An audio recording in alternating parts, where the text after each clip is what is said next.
We are delighted to have Francesc Miralles, a Catalan writer and co-author of the global bestseller Ikigai, alongside the 4 Purusharthas. His works inspire personal growth and he's a renowned speaker on purposeful living.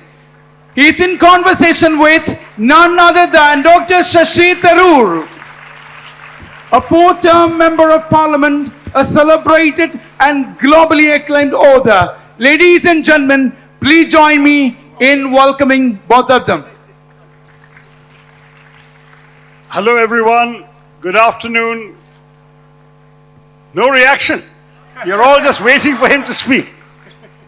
Now, Francesc Miralles is a very interesting man. He's a co-author of 2 best-selling books that many people have heard of which Ikigai may well be the best known, which has been a bestseller for many years, about the Japanese purpose of life. Any of you read Ikigai? There you are. So you have a lot of readers here. And he has come out with his co-author, Hector, with a book called, well, different titles in different countries, but in our country it's called the 4 Purusharthas. In England and America it's called the Fourfold Path, and in somewhat less receptive places it's called Namaste. So 3 titles for 1 book, but the book is a book trying to do to Hinduism what Ikigai did for Japan. And I'm going to ask Francesc Miralles to start by telling you, when he wrote Ikigai, what attracted him to India and to Hinduism.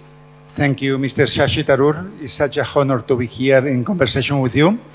Actually, the book, The 4 Purusharthas, is a consequence of Ikigai. Because when we published Ikigai 8 years ago, 8 years and a half, it became very popular in many countries. But after a couple of years, it was India the place with more readers. Actually, Ikigai was #1 of the chains of bookstores during 2021 and 2022, I think. So with Hector, especially during the pandemic, we made a lot of conversations, interviews, sessions with people of India in universities, groups of women who are entrepreneurs. And many of them said, why don't you make something like Ikigai, but with India? We would love that our culture can be explained in such an easy way. And that's what we tried. And when we gave this manuscript to our publisher in the United States, John Siciliano, he said, the book is very well, but you need a real expert, a top academic that can curate the book and can write a foreword and authenticate that your work is okay. And that great man was Mr. Shashi Tharoor. Yes, the book carries a foreword by me, but this is Francesc's book and not mine. I'm just very keen that we explore some of the important themes. Now, Ikigai is about the purpose of life, and the Purusharthas are the Hindus' purpose of life. So was there a very conscious effort on your part that you wanted to do a kind of Indian equivalent or Hindu equivalent of Ikigai? It was after having written the first version of the manuscript. Actually, in the first draft, there wasn't references to Purusharth, but then Hector Garcia, that is the co-author of the book, and that is a very scientific mind, he said, I have been reading dozens of books of essays about spirituality, and I think there are some connections between the Purusharths and the circles of Ikigai. And in 2 of them, it seemed very clear. The Kama, it refers to the pleasures, to love, to the senses, and we could compare it with the first circle of Ikigai, that is what you love from life. And Arth, or Artha, it has to do with what we find to sustain ourselves, prosperity, money. And there is a circle of money also in Ikigai. So he saw that there were a lot of bridges between 2 systems, and in the end, it was the title of the book in India. Wonderful. Now, the 2 examples you gave are interesting because in both cases, Hindu philosophy understands that these are virtues that every human being must pursue, but they can also go wrong. When karma becomes lust instead of love, it is frowned upon. When artha becomes greed instead of striving for material well-being, that is also considered wrong. Lobha is a sin for a Hindu. So the question that comes to my mind is, as you see these, did you see in Japan also an understanding that these good things in your life purpose can go too far or be too wrong? Yes. What is interesting from Japan, it happens like India. The people who were never in India, they think of India that was narrated by Rudyard Kipling. They think that India is that, elephants, and that there is no modernity. And with Japan, we have also a stereotype idea. Some people think of Japan as a very peaceful place with a lot of Zen philosophy and harmony. And other people think of Japan like Lost in Translation, a city where the people work a lot, they don't have time for themselves, and are quite repressed. Japan is not one thing or the other, it's one thing and the other. So for a Japanese person, there is a struggle also between what he or she wishes from life and the pressure of society, of work.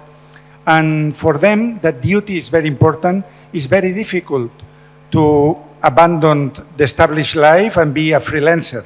In Europe, and I think in India, we are more able to do that. And during the pandemic, I knew a lot of people, also in India, who had regular jobs, for instance, as a bank accountant, and they said, I don't know how long I am going to live, but the years I live, it must be my life and my purpose. And they quitted the job and they started something else. And I think we are in the era of purpose, because especially young people don't have enough with a salary, with a position. They want to be happy and they want to give some meaning to the things they do. Some meaning to life. That's a very profound and real thing for all of us, because we want each day to have some meaning. But let me still stay with Japan for one more question. Did you see any differences, striking differences between the Japanese approach to life and the Indian or Hindu approach to life? Actually, for the traveler, apparently there are two opposite countries. When you go to Japan, you travel in the Shinkansen, in the bullet train, and the silence is like being in church. Nobody dares to make a sound with the magazine of the paper. It's totally silent, and not even they dare to look at you directly to the eyes. They don't do it because they think this is a kind of invasion of the private space. You come to India as a traveler, you are in a bus and everybody is talking to you. It seems that it's the opposite. But there is something in common that I think that has a lot to do still with what East means, Eastern philosophy. And that is that in Japan and in India, us is more important than myself. The Western countries are very individualistic. And when you work in a company, everybody wants to have the medal, to be the one who did that. And in Japan, it's totally the opposite.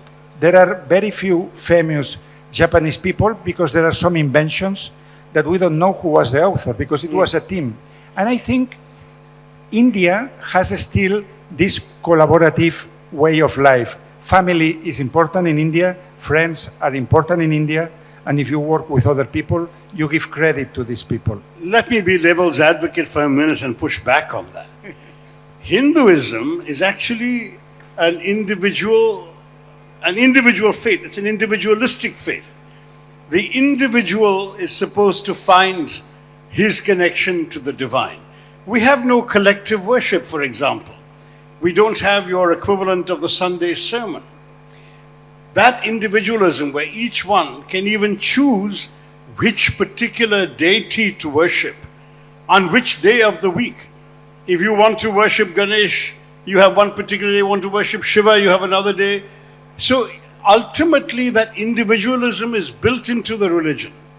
Whereas you're talking about a much more collective faith where the, as you say, the we is more important than the I, which was also true in Africa, but is probably not true in India. maybe no more, because the progress that India has had the last 25, 30 years has Americanized a lot the mentality of many young people.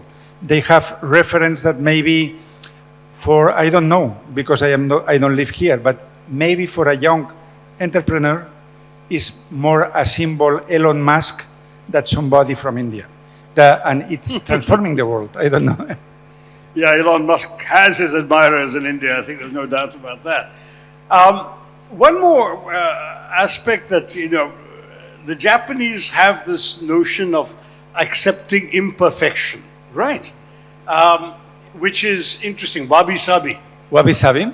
And we don't really have an equivalent of that in Indian thought, unless you found something Yes. that you feel is comparable. Actually, I studied German philology, but the person who is passionate for words is Hector. Hector likes very much to go to a word, look at the Sanskrit, how it's written, how was before, how is now.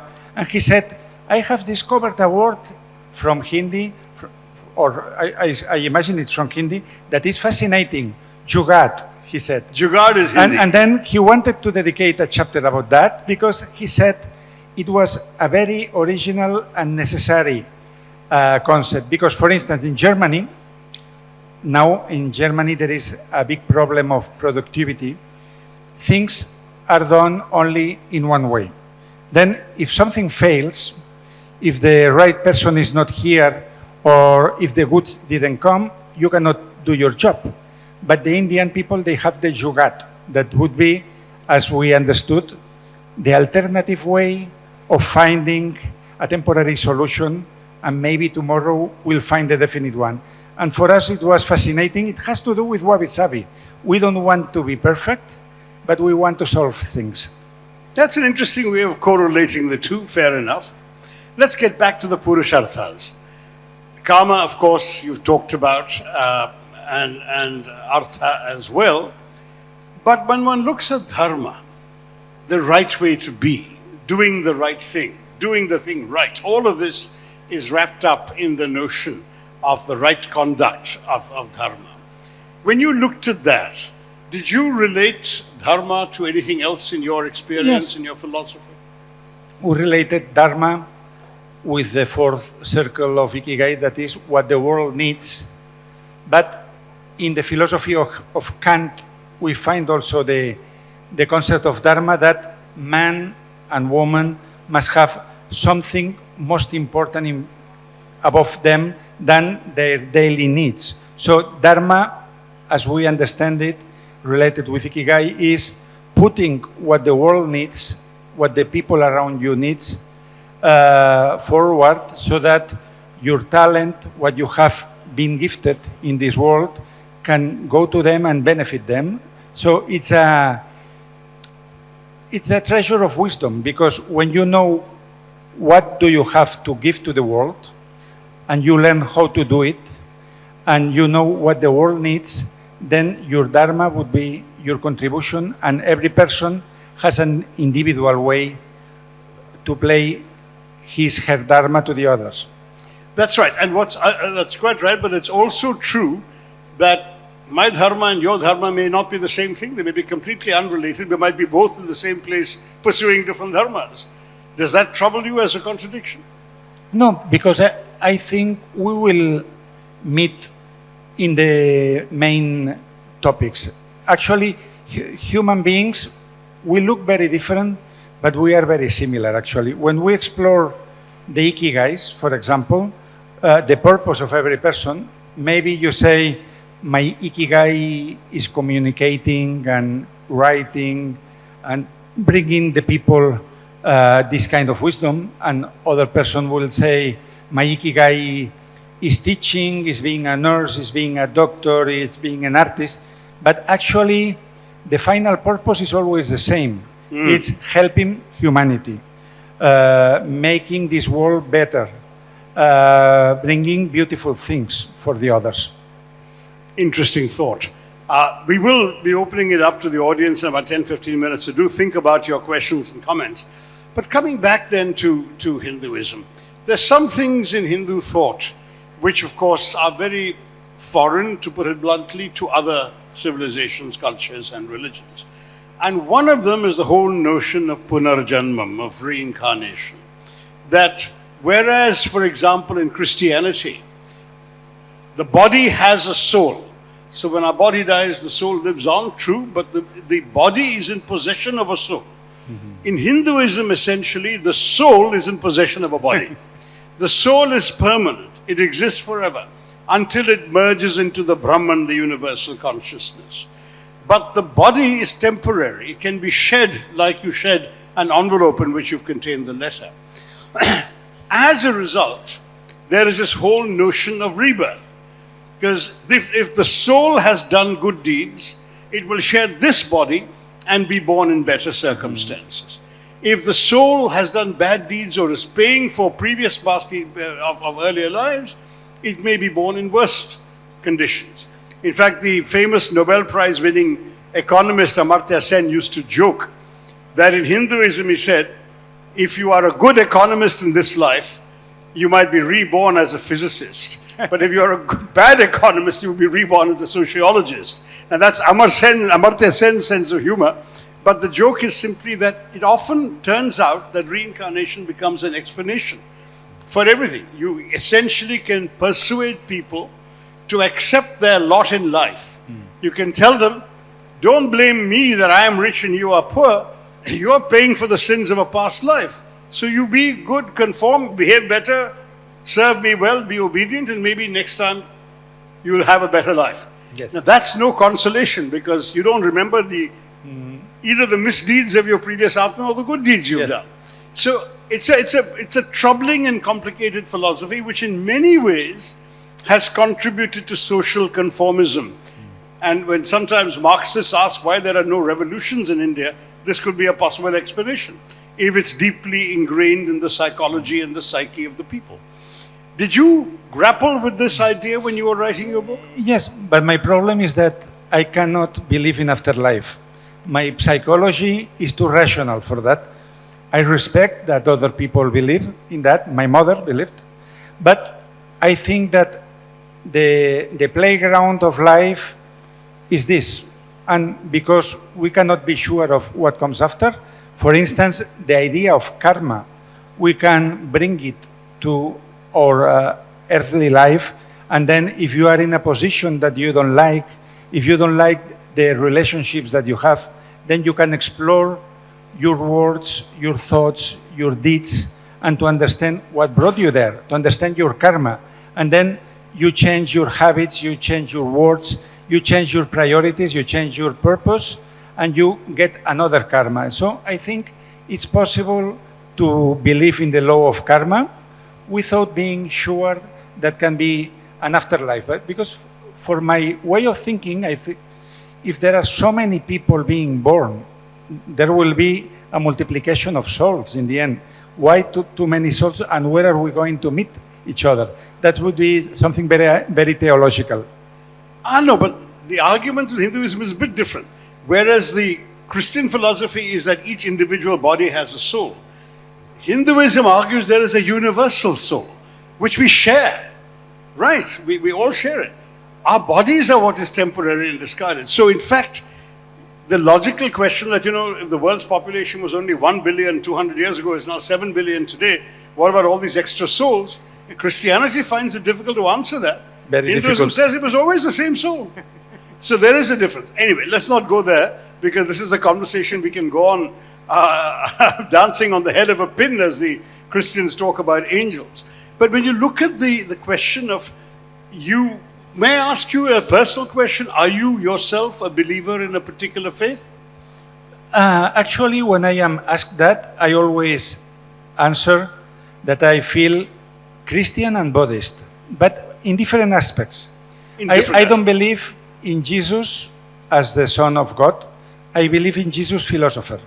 I love his word. I love his idea of love. And so for me, he's a master.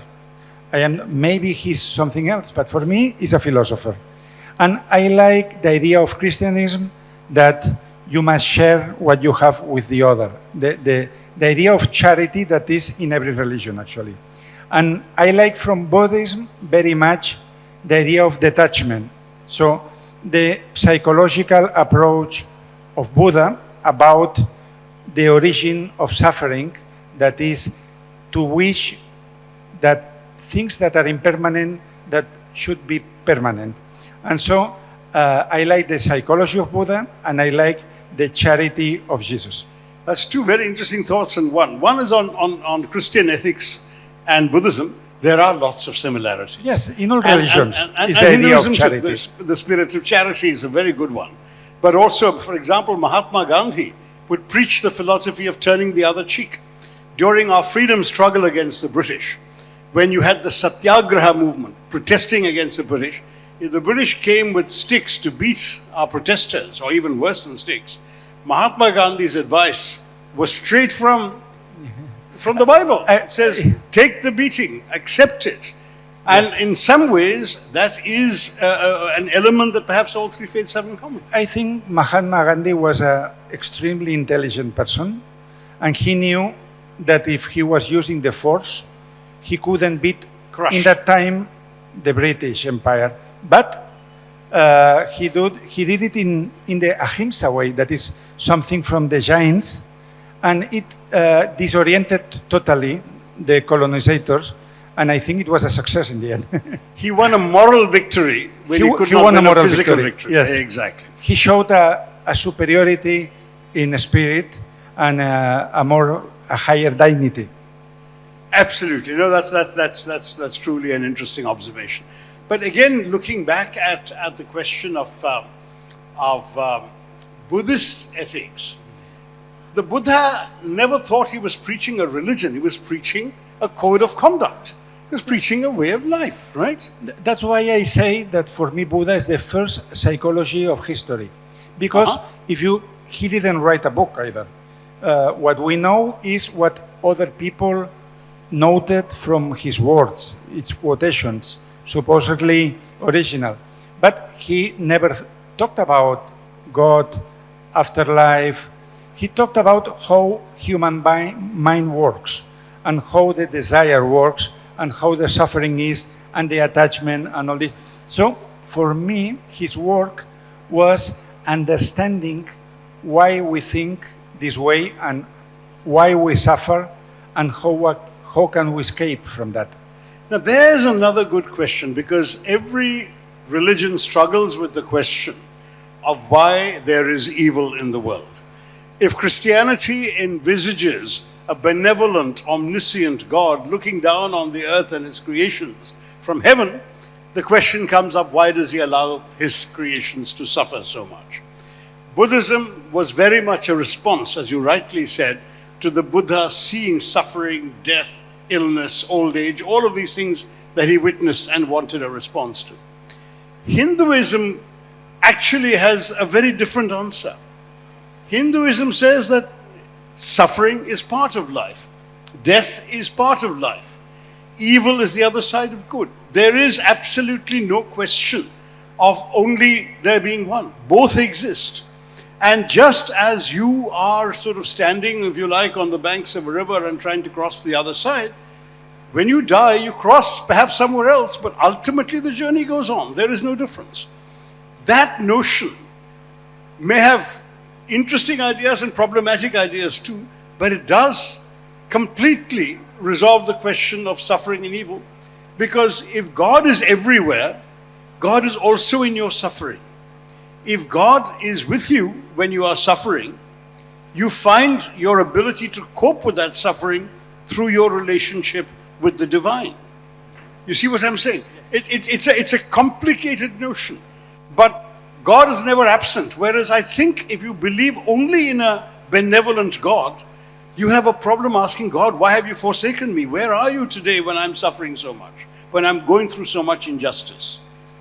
You see what I mean? That's very interesting. And I think the question of the good and the evil, I understand it more in a Chinese way of yin and yang inside every person. There you are. If we examine our life or karma, we can see very good deeds and very bad.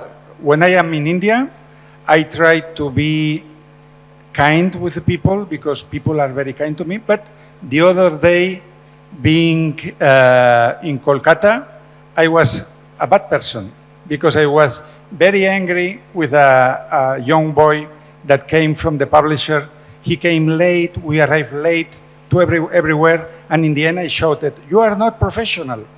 And I felt so bad after that. So the good and the bad are inside yourself. There are two options, and you are choosing all the time. Very, very interesting. Tell me one more thing about your study and exploration of Hinduism. When you were looking at the four Purusharthas, you must have read a lot. Is that part of it? You dug up a lot of texts about Hinduism? Yeah, that was more Hector is the scientific part of our tandem.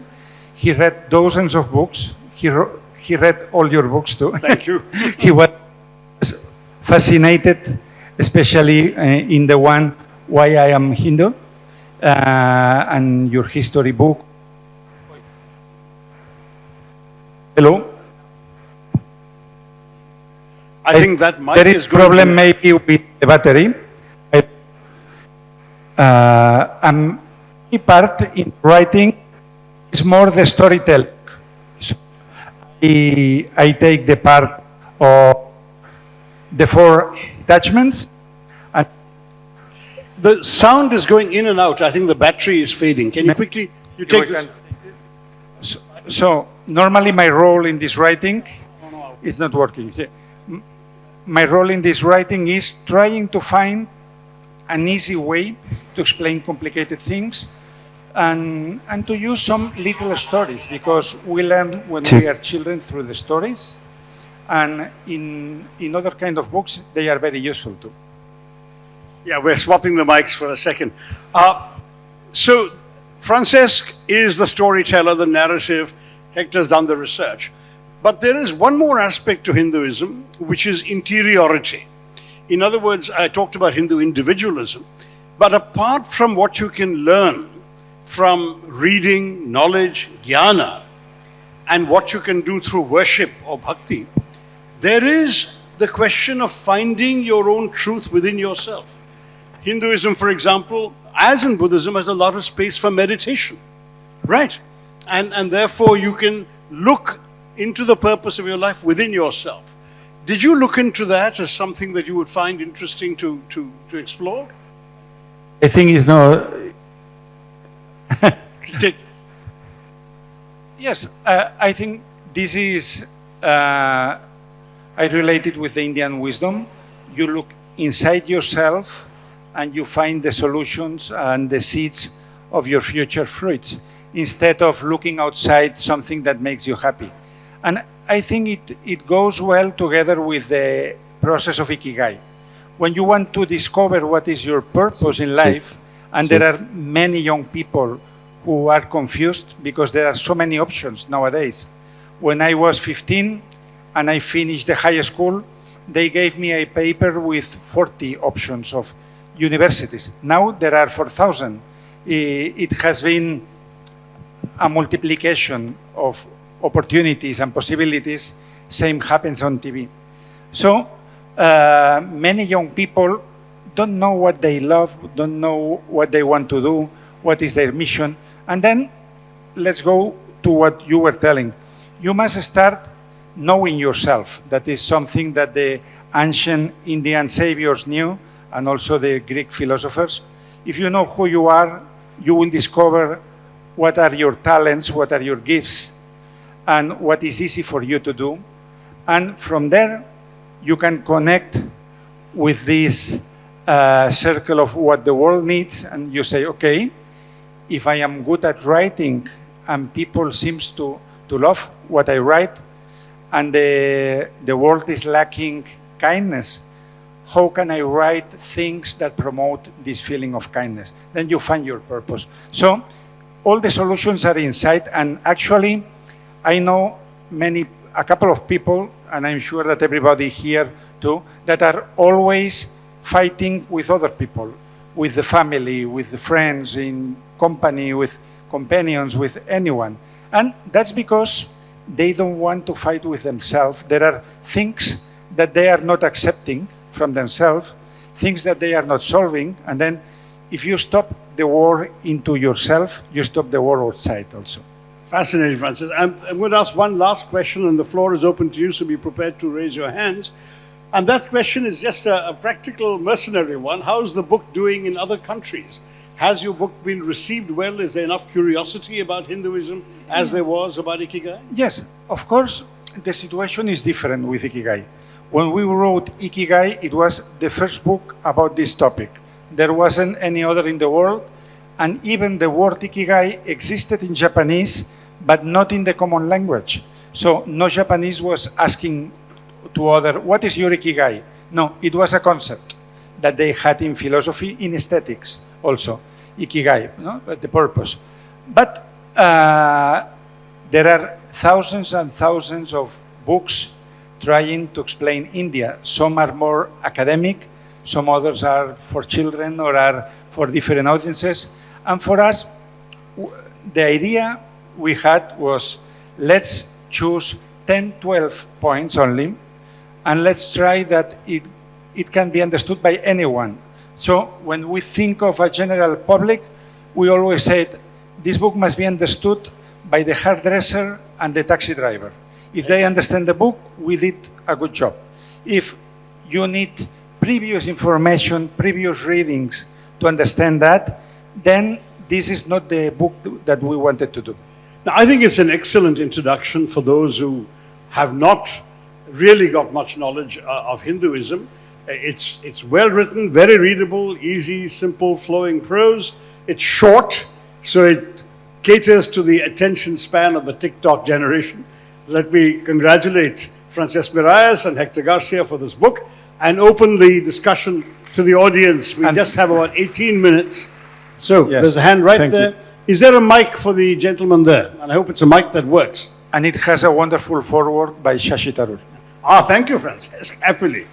There we are. Yeah, first and foremost, thank you very much for a beautiful conversation. I have a question for Francis. Ikigai is purpose of life, right? In everything that you read, whether it's Japan or Hindu texts, is there only one purpose of life? And I would want you to take your example. I Yes. mean, you're a great author and a successful writer. You had previous Yes. likings for travel and writing. Do you think you can find another Ikigai in your lifetime? Most people will have several Ikigai through life. It's very extraordinary that you have one Ikigai when you are a child and you keep it all your life. You will be very happy if you are in this situation. I always put this example. When I went to school, we were 42 students in a Catholic school. And one of the children wanted to be a priest. And it was okay. It was an idea. I said I wanted to be an astronaut, and every child had a dream. And 25 years after, I saw that child in the newspaper of Barcelona, La Vanguardia, and he was a priest. So maybe he had an only Ikigai in his life, but that's not common. The common thing is that you change with life. Actually, the founder of the anthroposophy, Rudolf Steiner, said that human being changes deeply every 7 years. So it can be that you want to be a teacher, and then you go to a school, and you have 4 or 5 years that you are enjoying that, and then you feel exhausted, you feel that you have already given everything what you had. And then you want to give maybe education for the new teachers, and you have another role in life. And after that, maybe you want to write a book. So I think that the signal that our Ikigai is already empty is when something that before was exciting for you, now is boring. And it happened to me being teacher of German language. In the beginning, I was enthusiastic, but after repeating 20 times the same structure to the same students, I discovered that I didn't have a strong vocation. So I think nowadays I am in my 4th Ikigai, that is helping the people to find their Ikigai. Wonderful. And the truth is that that everyone goes through versions of this, but it partially also depends on how you define your Ikigai. People ask me, because I've done such different things as working for the UN, writing books, working in politics. But if I define my Ikigai as merely being and this is how I did from my childhood, I want to make a difference. I hope I've made a difference through all three purposes, all three things. It's in that sense a one purpose, but different manifestations of it. There's a young lady right there. Yeah, so thank you so much for such an insightful session. I just wanted to ask Shashi Tharoor sir one question. So there are certain concepts which are very famous worldwide, like yin yang, and we have Indian version of it, be it Ardhanarishvara concept, which is very similar to yin yang. So what do you think are the concepts of Hinduism which are very underrepresented and you would want the world to know, and what are some of the misunderstood concepts in Hinduism, because there is sometimes criticism, be it reincarnation and things like that. What do you think are some of the misunderstood concepts, and what do you think are some of the concepts which should gain recognition throughout the world? Thank you. It's an impossible question to answer first because it's a vast question. The corpus of Hindu texts is so incredibly large that even 1,000 years ago, Adi Shankara decided to only select a few of the Upanishads, the Puranas, the Bhagavad Gita and so on, and focus all his teachings on those limited texts. And by then, that was only about 5% of the texts existing 1,000 years ago. So you have to understand that, if you like, lots of things in Hinduism are unrepresented. But the beauty of Hinduism is that each Hindu can construct his or her own Hinduism. I am a Hindu who does not accept the Manusmriti, but I accept the teachings of the Bhagavad Gita. That's my choice. There are obviously Hindus who go the other way. But the fact is that Hinduism allows you such an eclectic range of beliefs and practices. We have no Hindu Vatican, we have no Hindu Pope, we have no Hindu Sunday. You can worship any of the 7 days of the week, and we don't have one single deity, because the fundamental Hindu concept of the Brahman is that it's unknowable. Nirguna Brahman. You don't have a shape, a form, a gender, a sound, anything. It could be a spark in the sky. So ultimately, you are free to imagine God as you wish to focus your worship. And that's why if you want to imagine God as a 10-armed woman riding a tiger, that's fine. You want to imagine God as an elephant-headed man with a pot belly writing on a tablet with a mouse by his side, that's fine too. And by the same logic in Hinduism, if you want to imagine God as a bleeding man suffering on a cross, that is also acceptable to the true Hindu. What Vivekananda taught us is that acceptance of difference is fundamental. And therefore all these differences are okay. Any point of view is okay. Ultimately, what he says he used to quote the Shiva Mahimna Stotram, which says that just as many rivers and streams flow, some straight, some winding, some downhill, some through valleys, and end up in the same sea, so also all forms of worship reach the same divine. So he said, whether you speak of Allah or Jehovah or Jesus or Shiva or Vishnu, it doesn't matter. It ultimately is different ways of aiming for the same Brahman, the same divine. That is my answer to your vast and complicated question. Yeah. Oh, sorry, someone's got the mic. You'll get it next. Yeah, hello, sir. Sorry, I didn't want to disturb the audience. I'll just sit down. So my question is for Francis. I did read the question book. should be mainly for Francesc. I'm around though. Go ahead. Yeah, I have read the book. But when you have this discussion with people, right? So there are two kind of reviews that are the main concepts that we start discussing. One is when you talk, when the philosophers or when we speak about the philosophy and everything, there's a pyramid structure that they talk about.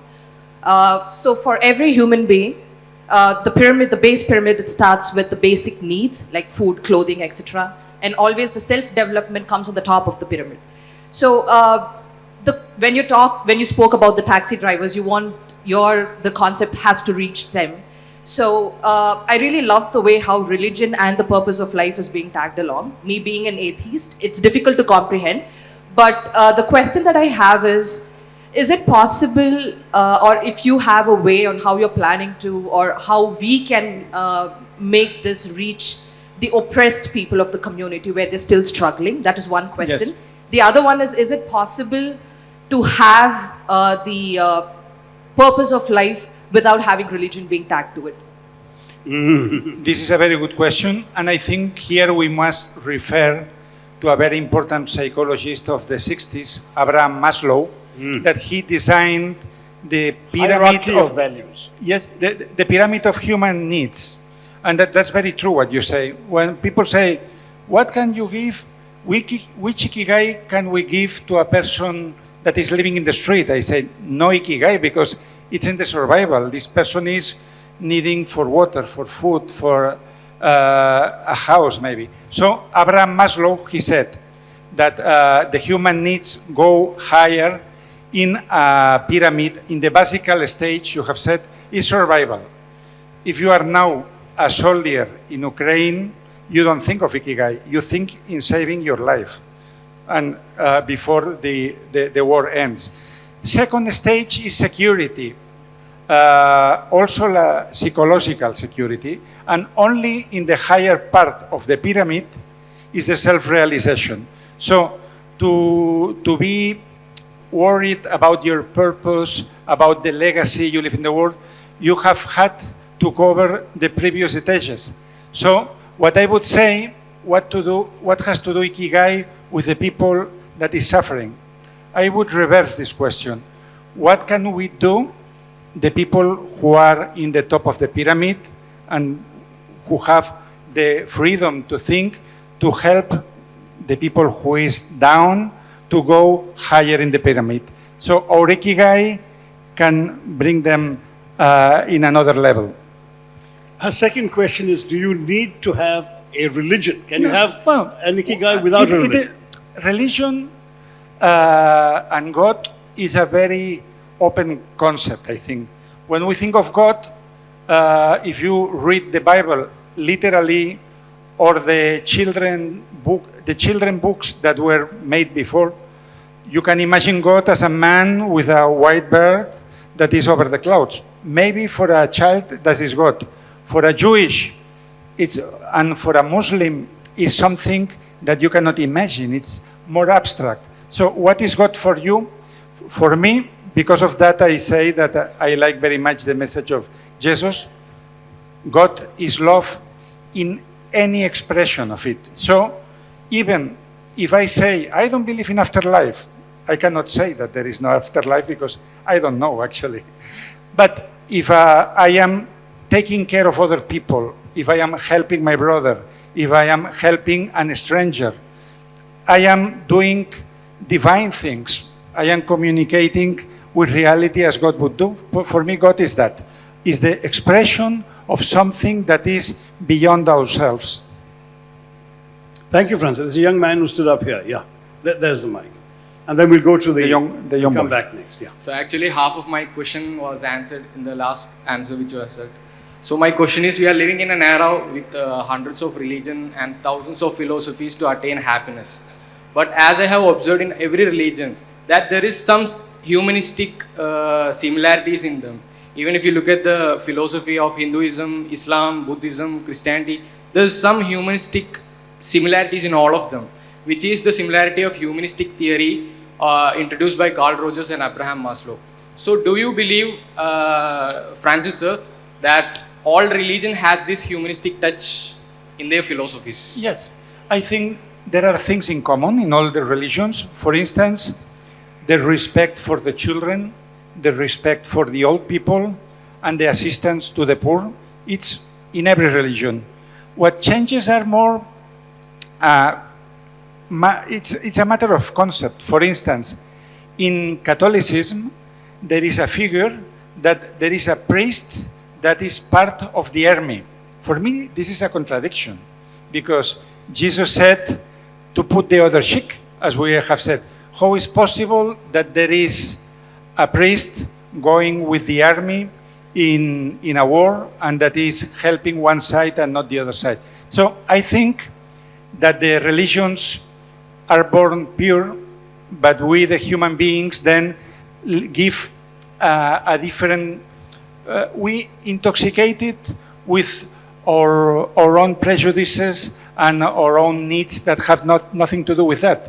And we can go back to Buddha. If you listen to Siddhartha Gautama, he's speaking of very simple things about the mind. But some schools of Buddhism are like Catholicism. They have so many rituals and superstitions. So the problem in any way are not the religions, but the people who practice them sometimes in a wrong way, for me. My late boss Kofi Annan had a wonderful line. He said, the problem is never with the faith.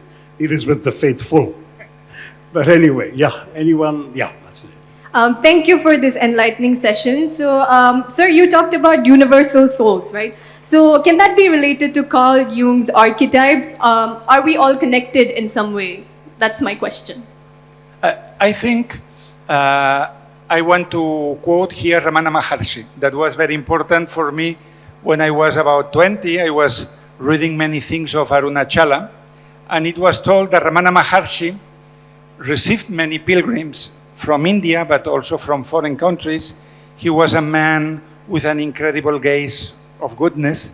And one time, I think it was one young man came to him and said, Master Ramana, I have so many problems with the others. I am discussing all the time. I am fighting all the time. What can I do to have better relationship with the others? And he said, there are no others. And that was the simple question. So when you understand that you are almost the same and exactly the same from your needs, from any Muslim, Christian, Hindu, from somebody in Wall Street, from a peasant in China, then we understand that all of us are brothers and sisters. Am I failing to notice somebody on this side, or there's a hand here? All right, there. And then we'll come forward, the young lady, after that. Sir, namaste to both of you. Namaste. Namaste. Sir, my question is, among the four Purusharthas, Dharma, Artha, Kama and Moksha, righteousness, wealth, lust or love, the concept of Moksha, how is it viewed from the angle of Ikigai? In all the other three concepts we can experience directly in our life, but the idea of moksha or the concept of moksha, yes, how can we get moksha? Through death. Death is the saddest of things and the end of everything. Then how can one attain moksha through death? Or how can one experience moksha? All the other three concepts, Purusharthas, can be directly experienced in life, and how it can be experienced? I think moksha is the most different concept of the four Purusharthas that is not directly related with Ikigai. So I think in this case, it would be more useful, the opinion of Mr. Shashi Tharoor, that how can we experience moksha? Because my knowledge of moksha is limited. I know that is liberation, that is a way of self-realization, purification. I think also beyond life, but I think he has a deeper understanding of that. No, I think actually the reason I didn't ask that question is it would have been an impossible one to discuss. See, ultimately the notion of moksha, which is loosely and perhaps not very well translated as salvation, for the Hindu is not about the body, but about the soul. And your body is going to finish with death, but your Atman goes on. And your Atman, through the life experienced in this body, is seeking to better itself to a point where ultimately it merges into the Brahman, the universal cosmos, the universal cosmic consciousness. And that's how it attains moksha.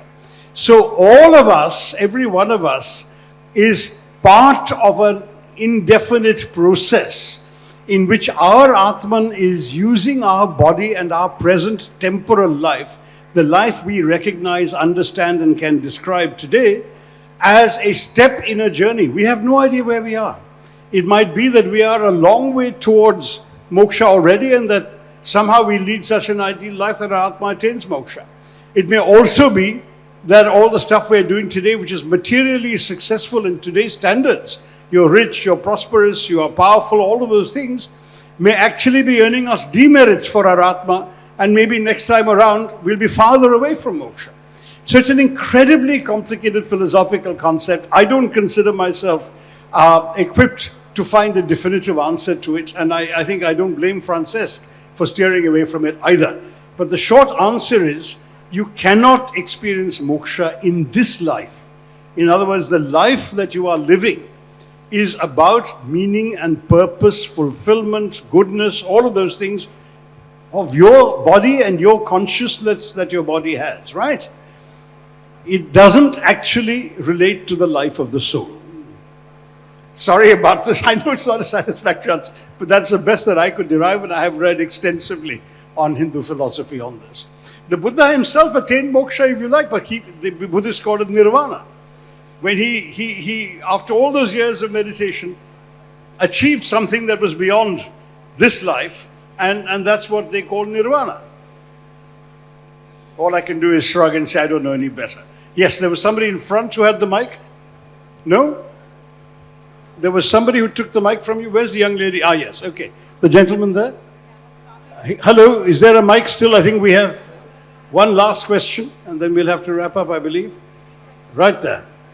Ah, that is It's a friend of friend yours. from Spain. Can you give the mic here? It's a friend of yours. Sorry? It's a friend of yours. He's a friend of mine and a friend of yours too, I hope. Now, yes. Who has been bringing Spain to India. So, yeah, are you going to ask? Yeah, give him. And bringing India to Spain, I might add. Yeah, it's a very easy question, I hope. Why did you have to call your book, I mean, it's self-explanatory, but why did you really have to call your book Namaste with huge big letters on the cover when you published this in European languages? Was it really necessary, or did you come up with any other title? Is that the brand that you Actually, I like I was publisher before being a writer, and I like very short titles. For instance, if we examine the history of essays of self-help, we find Flow. This is from Mihai Csikszentmihalyi. It's a very simple name, or Freakonomics. So I like the titles that are only one word. And from all the words I know from Sanskrit, that they are not many, Namaste, I liked it very much because it has so many translations and it's so positive. But what the American publisher said was, we cannot put Namaste in the title because on American TV, when the Simpsons want to make joke of the Indian, they put an Indian saying, Namaste, sir, and they are not going to take seriously this book. That's what he said. In Spain, in Europe, Namaste, it has not this connotation. It's something that is beautiful, and we relate it immediately with India. Interesting, yeah. I mean, when I saw the first draft manuscript on which I was asked to comment, I too was a bit put off by the title. And I did say that in India, the title is inadequate, which is why in India they have a different title. And in America and Britain, they call it the Fourfold Path, the Four Purusharthas. So you can find different titles. But I will say one thing as a writer. Publishers always have their way on titles. So my book on British colonialism is called An Era of Darkness here, but in the rest of the world, it's called Inglorious Empire.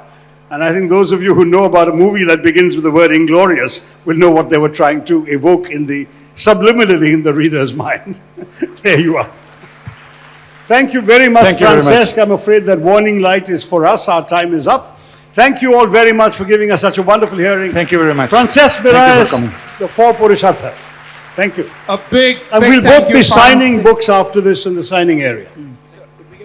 A big thank you, Francesc Miralles and Dr. Shashi Tharoor, for this inspiring, incisive, insightful, educative session. Ladies and gentlemen, we have a book signing session with the authors near the bookstore. Get your copies signed over there. Thank you.